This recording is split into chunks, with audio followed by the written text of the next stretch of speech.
port of Soya is on the northwest coast of Mallorca, and it's been our base for much of our time on the island. I'm after enjoying the most delicious soda bread scones for breakfast here in this Irish tea shop run by Irish lady, Rachel Andrews, and also her business partner, Sally. The locals were sceptical at first, but when they came in and tasted her bread and cakes made with butter and not with lard, they were super impressed. Rachel at first wondered, am I crazy opening an Irish tea shop here in Mallorca? But the fact that you have Chinese, Indian and Italian restaurants literally right up the street, she said, why not something Irish? Anyway, I'm off to catch the first tram of the morning to visit the beautiful town of Soya.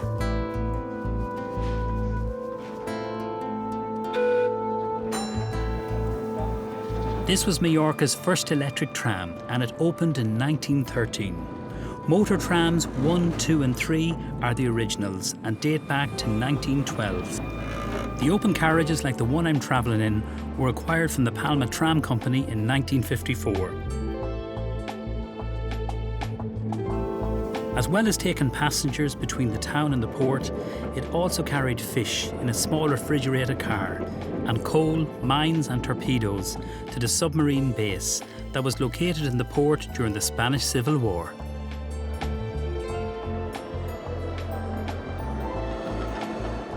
You can really see the way the bay curves round like a horseshoe. And just out there is the entrance to the harbour. It is so, so beautiful. Look at how flat and calm the water is.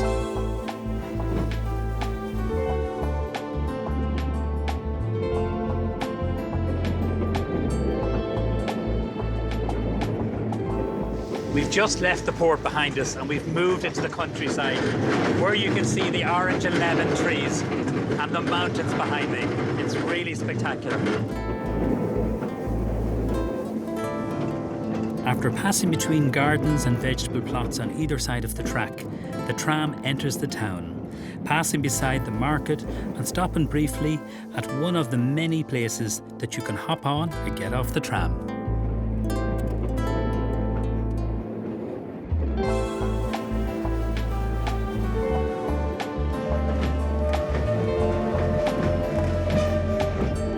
For the final part of its journey, the tram passes through the main square up to the station, from where trains leave for Palma.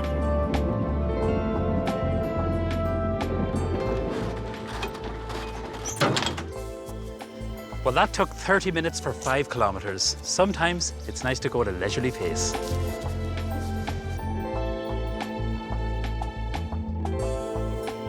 This is the main square of Soya. And just beside the church, they've planted some orange trees. This really shows you the importance of citrus fruit here to the town. This week, in fact, there's a festival where they're celebrating oranges, and they've filled up the water fountain with oranges and lemons. The dramatic mountains behind Soya create the perfect microclimate for growing oranges and lemons, which you can see throughout the Soya Valley. Overlooking the town is a farm where I've come to meet Barbara Martí. Barbara, this is the first time I've made a lemon cake from lemons from a garden, your own garden here. So what's the first thing you're going to do? The first thing we are going to do is the base of the cake. And for that, we are going to use walnuts, dates. We have to season it with 3 spices, vanilla, cinnamon, and cardamom. First, we have to put the bone out of the dates and prepare some orange and lemons, yes. Grate this in here? Yes. We avoid the white. You grow lots of oranges here? Yes, we have more than 3,000 trees of all type of citrus. Orange, lemons, limes, and grapefruits. It's very nice because we can have oranges all year long. And the lemon too? And the lemon. Okay. They're really firm, the lemons, aren't they? They're very, very firm. Yes. Okay, this is prepared. Okay, so first we add the dates, 130 grams of walnuts. We normally do it with almonds, but it's not the season yet. Half a spoon of cinnamon. Then we add the cardamom, less than half a spoon, because the flavor is strong. The vanilla pod? Do you want the whole pod? Yes, please. Okay, thank you. And the orange zest and lemon. Okay, we blend it.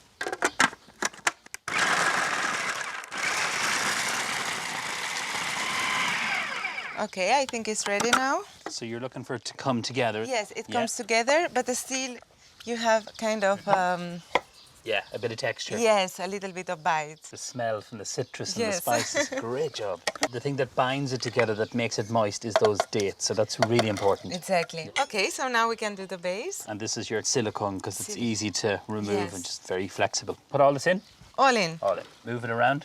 Yes, So press that just with the back of the spoon. exactly. Lovely. So now we will add on top the cacao nibs. You could put them in the blender as well, and then you break them, but I really like to find the pieces of cacao. The crunch, the texture. Crunchy, Okay. yes. Sprinkle 1 spoon on top, and now we press a little bit. So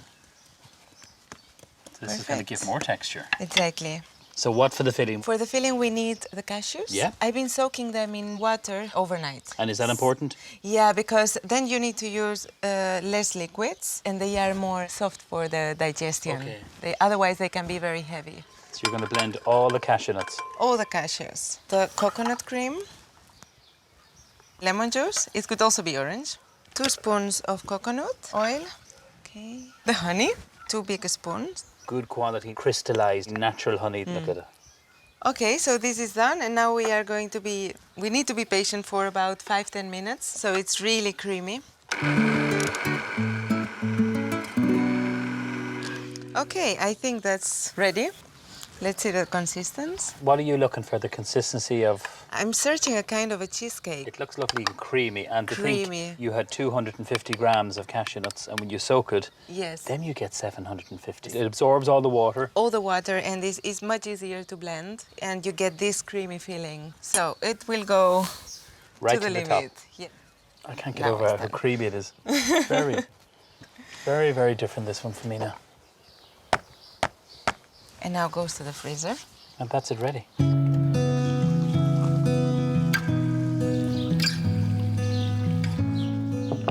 Barbara, this looks absolutely beautiful. How long did you leave it in the freezer for? A few hours, but you could also eat it as a cheesecake, pouring it in a glass. Sounds great. Normally, I just put in one side, okay, and then Okay. we mix. All right, this cake, it's vegetarian. There's no dairy in it. Yes, because we've been using the honey, but it's dairy-free, gluten-free, and it could be vegan also using maple syrup. Maple syrup. Yes. Instead of the honey. Exactly.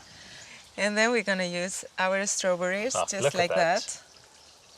The wee stem on them and all. Do you put mint on it too? Yes. How do you think we should put this? We Look don't have at a lot this. of space now. That's okay. Put a wee bit of lemon, because the lemon was in it. And you could make this, as you said, with orange, With instead of the orange, lemon. And then Fantastic. you add a bit of turmeric, so the cake becomes orange. Very Okay, interesting. looks good. It looks fantastic. So, It's a shame to cut it. It looks so good. okay. Gorgeous. Beautiful. Okay. You can see the lovely texture and how creamy it is, and the you- base. you Oh can yeah, add some- some of your lovely raspberries. Was the idea behind this, when you freeze it, to serve it kind of semi-Frito? Exactly. It's kind of, yeah, Yes. In summer, it's perfect. Then you have kind of an ice cream also.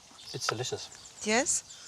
I love the whole texture, the base, the cocoa nibs. They're absolutely gorgeous. The lemon and the honey. The Yes, honey is you very, like it? it's very distinctive. It's delicious. Like, there's no sugar in this. It's natural. It's good. Oh, it's absolutely superb. The cacao nibs also. Yeah, I love the texture of that. It's gorgeous. The finca that we're at here, your guests from your beautiful boutique hotel can come up here and do different courses. Yes, exactly. Every weekend they can come hiking through the mountains. There is one way to go up and another to go down. And they can come and have day retreats. Every weekend we have different activities, all of them therapeutic and healthy. You do cookery courses, Cooking yoga. classes, yoga, fitness, creating your own fabrics. Okay. Also with essential oils, a little bit of everything. Art here. It's a very special place you have here. I'm going to finish this now. Yes, me too.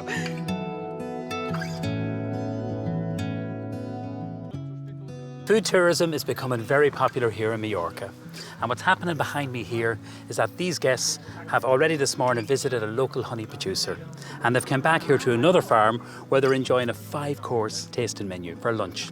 And each of the courses has included and incorporated honey in their dishes. The menu changes with the seasons and what's on offer locally. And what I did this morning before I came here is I visited a local tomato plantation. My goodness. Yes. This is huge. Here we have 12,000 square meters of tomatoes. We grow here 6 types of different tomatoes. We can go to the table. We prepare for you some degustation. And it's you so will warm see. in here. Yeah, it's very warm. Yes, now is the time. Here you have our 6 types of tomatoes, okay? We have 2 pink one, 2 black one. This one is one typical from the island, the heart of ball. Cadabao, it's the name in Mallorquin. And this cherry tomato is very tasteful, big flower. Will I start off with this one? You can start with one of them. Okay. That's one of the black one. We have 2 types of black one. One is more sour, one is more sweetie. A little bit of salt? Yeah, please. And some And some olive oil. oil. Of course. But the key is the tomatoes at room temperature. Yes. You know, not in the fridge, at room temperature. Exactly, yeah. More natural, more better. Here at the island we eat it raw. We don't cook it so much. Okay. We eat more salads. Which one next? Maybe this one, yeah. I love tomatoes. I really do. They're one of my favorite ingredients. How many different varieties do you grow in total? 12. 12, Yes. okay. Yes. Here we have this 6 one. Very nice, huh? Oh. Yes. This is one of my favorite also. Now, your favorite, this one. My favorite, yeah. The pink one, yeah. And why is this your favorite?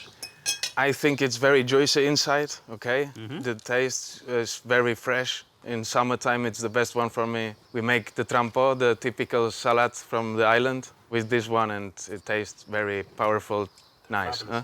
And what's the idea of the marigolds here? The idea is to keep out the insects away from the tomatoes. The insects who can be dangerous for the tomatoes and can destroy all our growing. We don't need to put any pesticide or something bad for the people to eat. Yeah. How many tomatoes do you pick from here? What weight? More or less 150, 170 tons of tomatoes. Yeah. That's a lot Every of grow. tomatoes. Yeah, yeah. Try the cherry one if you want. The You need cherry to try it if you've Okay. been here. You're very passionate about this one. Yeah, this one is very good. Yeah. Do you get one harvest a season, or do you, twice a year? 2 harvests. Yeah. Now we harvest one time. In August we plant again and harvest then again. Yes. It's so good. And they're so healthy for you. Yeah. Intense flavor. Sweet. And they're also different, which is brilliant. Yes, of course. Yes. Yeah. As a chef, it's very interesting because I recognize some of these, but I've never tasted them.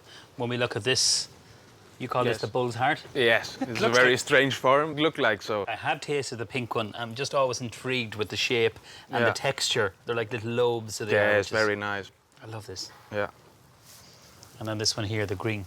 Green You call this one, the yeah. green one, is it? This No? one is one type of the black one. The okay? black Yeah, one you the call black this. one. Yeah, it seems like green, but Yeah. the name is black one. Yeah. We have this type and this type. One more sweet, one more sour. Well, listen, thank you very much. You're welcome. I think we'll go and have lunch, will we? Yeah, of course. Maybe it will be great.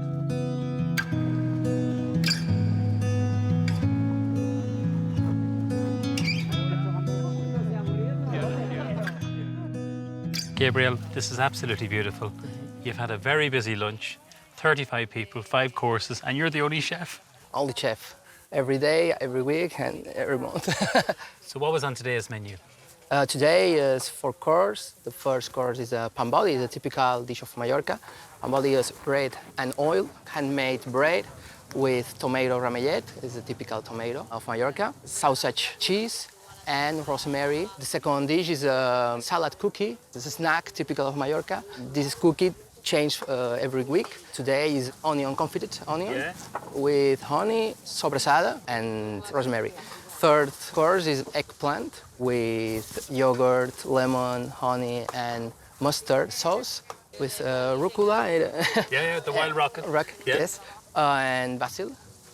And the main course is a neck, confited neck of pork, sous vide, 18 hours in the oven, apricot and honey sauce, sauteed courgette with pumpkin, and a little bit curry. Curry, oh, Yes. beautiful. Dessert is a lavender panna cotta with different honey, pollen, rosemary honey, thyme honey.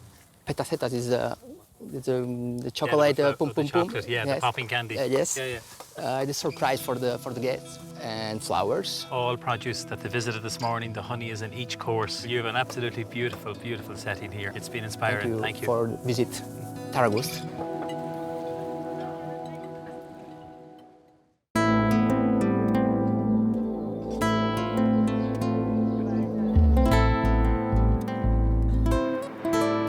Back in Sawyer, it's time for some more food at Can Pincho, just off the main square. The They've got a really interesting menu here at Campincho's, and I love the way they've broken it down. For example, they have an organic egg, which is slowly cooked with some garlic crumbs and a Romanesco sauce. Sounds absolutely delicious. And then the ravioli with curry. So really interesting flavours. So that's from the garden.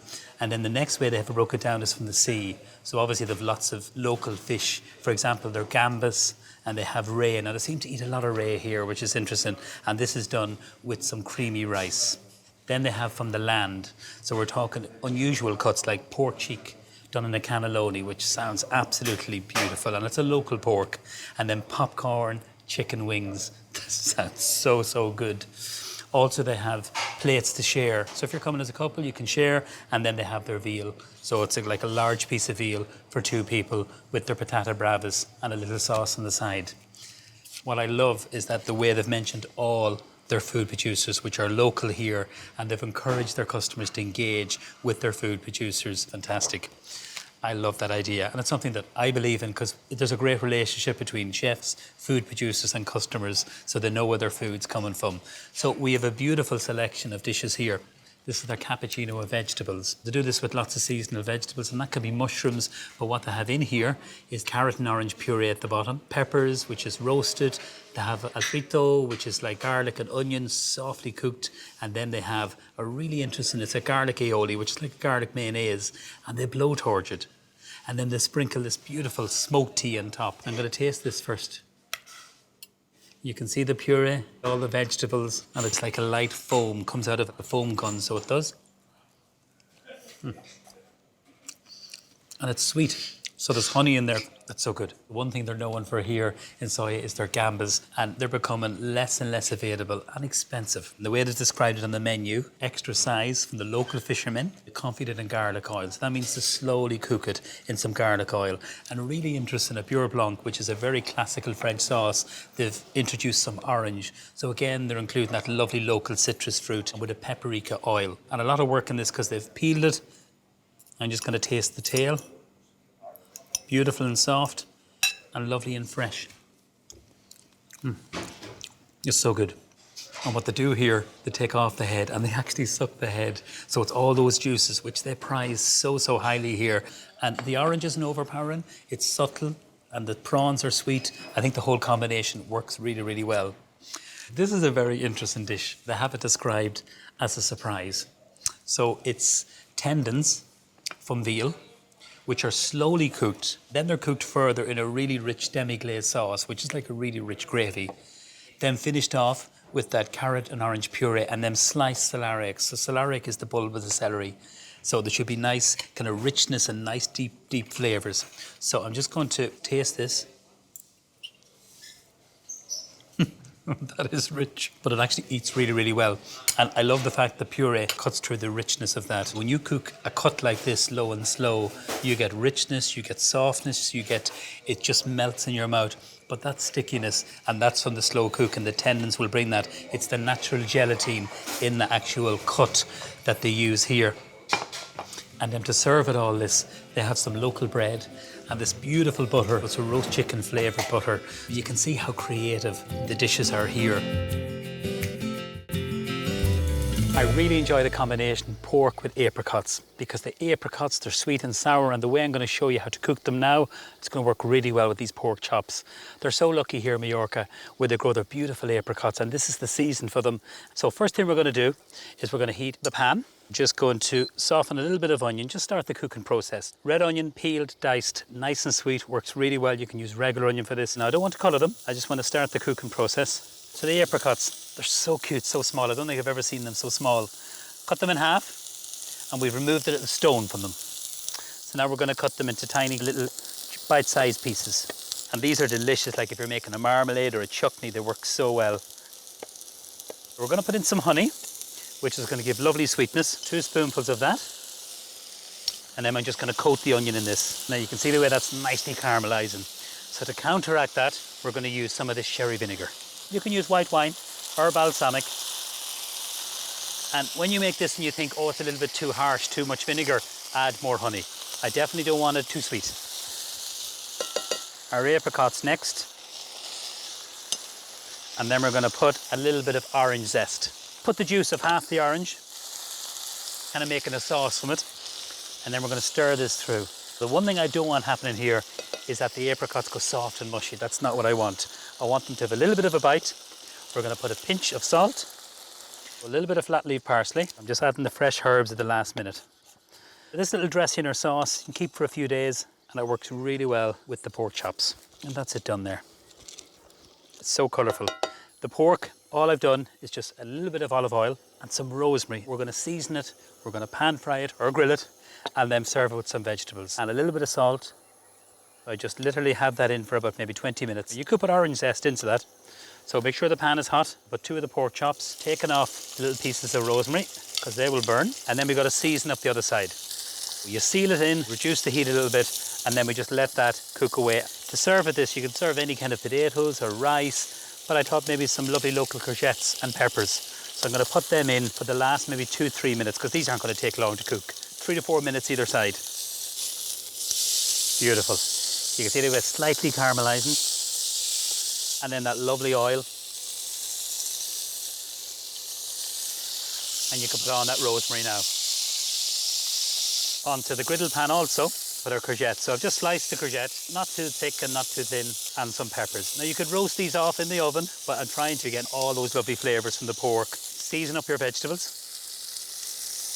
These vegetables are going to take a couple of minutes to cook through, and don't forget to turn your pork again. So our pork is ready, and you're just pressing them, and when they're slightly firm to the touch, you know they're done. You don't want to overcook them, because they're very lean meat. One final little pinch of salt, and then we're ready to serve up. The pork is nice and golden brown. It should be lovely and succulent. And that kind of marinade from the oil. You could put some spice in there, paprika, that kind of thing if you wanted. Now our vegetables, so the lovely courgettes. So any seasonal vegetables. And of course you could serve this with rice or potatoes. I'm a big fan of the peppers. They add so much sweetness and they're delicious. And when you cook them like this, just super fresh, super quick, you're keeping all the flavour and the goodness in. Now, and then the last thing is those apricots. We cooked off some red onion, added in some sugar, a little touch of orange zest and juice, and then some honey and sherry vinegar. And you just literally spoon these over. It should be lovely and fresh. The lovely acidity from the apricot should work really well. And then just to finish it, just a little bit of parsley. And that's it. And as I say, you can serve this with some rice, with some potatoes, whatever you want to. I love how quick and simple and delicious this is. That succulent pork in the marinade with the rosemary and that acidity coming through from the apricots, which are so fresh and beautiful. And that little bit of vinegar and honey for sweet and sour. I think it's a really delicious and tasty recipe.